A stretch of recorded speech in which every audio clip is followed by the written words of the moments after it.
ever been in a season of your life where it feels like after the trauma of your yesterday, it's just a little bit harder to trust God's plan today? Oh, that's where they are. They are coming out of the trauma of Egypt, and now they are camped in the valley of Rephidim. But church, they're not just camped there. They are frustrated because there is no water, and they are wandering. Have you ever been in a season of your life where you were wandering without supply? Have you ever been in a season of your life where you were simply wondering where your next miracle or your next meal was coming from? I know that y'all look good and got on your good clothes today, but is there anybody that can remember a season of your life when you were wandering and without water? Oh, but God, I wish I had somebody that would just take a minute to wave your hand and shout, oh, but God. Oh, church, they are wandering and without water, because within verse 1 through 7 of this same chapter, the children of Israel are so frustrated with Moses that the Bible describes them as having wanted to stone him. The Bible tells us that they are so frustrated that they are raising questions of Moses that are not even in his power to be able to answer.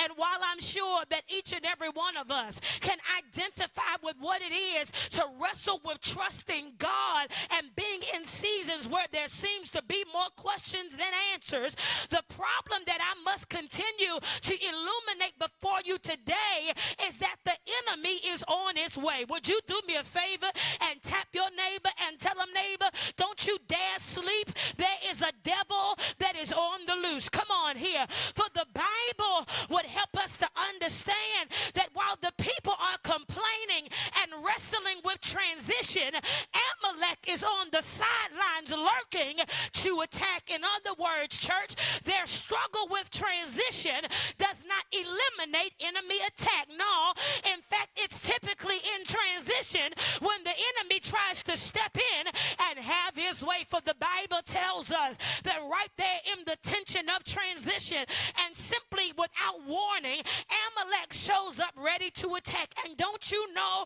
that while we are so consumed with the what ifs and the how comes and the how we gonna do it and the I want it done my way, that Amalek has shown up in this world? Don't you know that Amalek has shown up in the form of depression? Amalek has shown up in the form of division.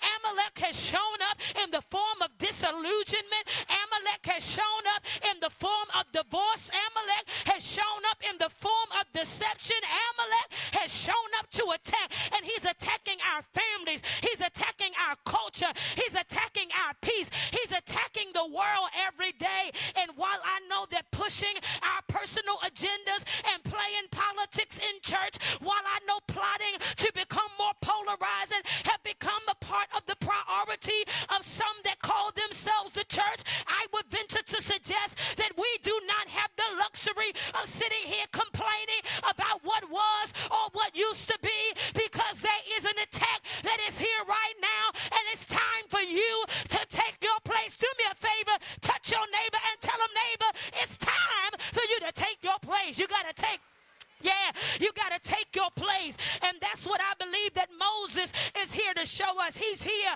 to help us to understand how to take our place. Because, church, while people are complaining, Moses, who is a leader, understands that we must make a move. Do me a favor and shout at somebody at your table like you're trying to prophesy in their life. Tell them, neighbor, we must make a move. Come on here.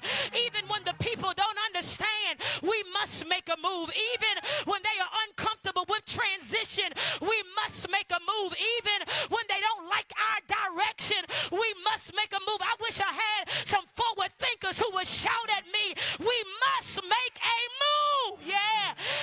Because Moses understands that when it means survival, you don't have the luxury of sitting by idly and waiting for the enemy to come get you. Oh no, you got to learn how to take your position. And so here's what Moses says. Moses says, Joshua, I want you to go and choose some men to meet Amalek in the valley. Oh, church, I need you to recognize the power of Moses' execution at work, because understand that Israel didn't go after Amalek. Amalek came after didn't start the fight.